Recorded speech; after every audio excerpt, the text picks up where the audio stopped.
10년간, 무려 10년간 명부에 등재가 되게 됩니다.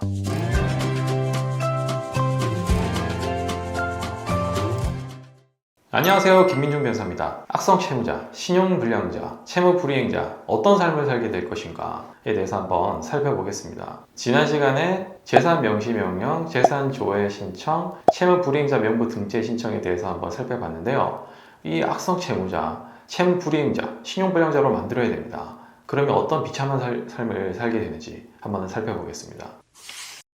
첫 번째로 채무불이행자 명부 등재 신청이 받아들여지면 10년간 무려 10년간 명부에 등재가 되게 됩니다. 그럼 법원의 10년간 채무불이행자 명부에 등재가 되게 되고요. 전국의 시군구청, 그리고 은행연합회, 저축은행연합회, 한국신용정보원에 통지돼서 10년 동안 채무불이행자다, 너는 채무불이행자다, 신용불량자다라고 연락이 가능합니다. 비참하겠죠? 그리고 신용점수가 최하로 떨어지게 됩니다. 신용등급이 9등급, 10등급 나오게 됩니다. 그러면 대출이 나오지 않습니다. 보통 우리가 사업을 하다 보면 사업상 대출을 받기도 하고, 아니면 부동산을 구매하거나 하면 부동산 담보대출을 받을 수도 있고, 전세 자금 대출을 받을 수도 있어요. 그리고 생계형 신용대출을 받기도 하는데요. 이런 대출이 나오지 않습니다. 이렇게 채무불이행자 명부에 등재시키는 경우에 신용상, 금융상 불이익이 있기 때문에 돈을 갚아줄 테니 좀 이렇게 신용을 해보게 달라고 이제 행동을 하는 경우가 있어요. 그리고 신규 대출뿐만 아니라 기존 대출에도 문제가 있을 수 있습니다. 보통 대출 계약을 체결을 하면요, 기한의 이익의 상실이라는 규정을 기재를 하는 경우가 많습니다.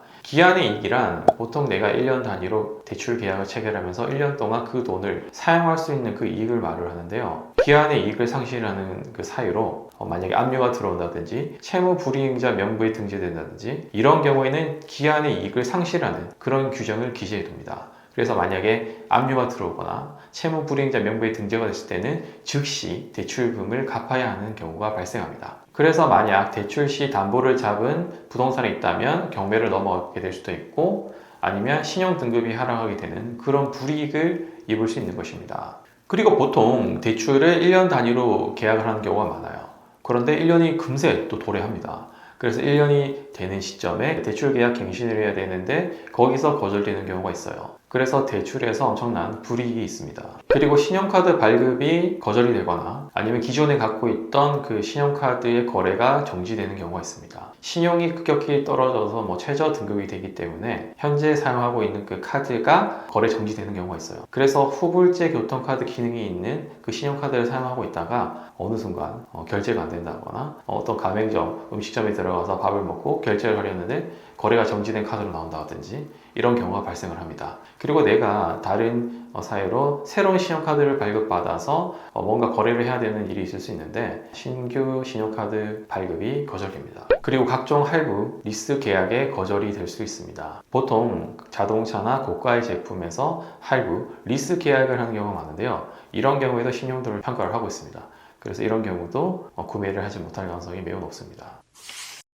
이렇게 신용불량자, 채무불이행자가 겪는 불이익에 대해서 살펴봤는데요. 생각보다 많이 불편합니다. 카드가 체크카드밖에 되지 않고, 그리고 현금이 있어야 이용이 가능하고, 뭔가 신용카드 등을 사용할 수 없고 대출도 받을 수 없기 때문에 생활이 매우 제한이 생깁니다. 의도적으로, 악질적으로 채무를 변제하지 못하는 사람한테는 이런 불이익을 반드시 줘야겠죠. 그런데 피치 못할 사정으로 변제를 하지 못하거나 아니면 잠시 융통이 되지 않아 이렇게 곤란한 상황에 처하는 사람 같은 경우에는 신용을 회복하는 경우도 있습니다. 이에 대해서는 다음에 별도 영상으로 촬영을 해보겠습니다. 끝까지 시청해주셔서 감사합니다. 좋은 하루 보내세요.